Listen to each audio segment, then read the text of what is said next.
Celebremos, señores, con gusto este día de placer tan dichoso. Es un santo de encuentro gustoso y tranquila su día el corazón.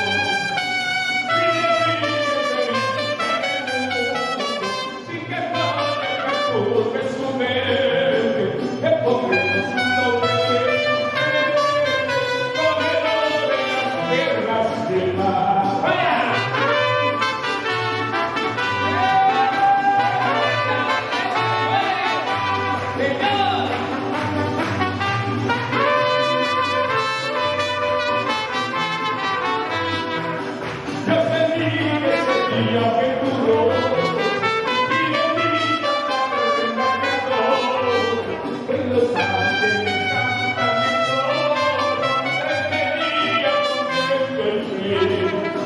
Las estrellas se visten de llegar y la luz se llena tomando al saber que es día de la Virgen. Yo sé cuán de 100 años vive el cambio.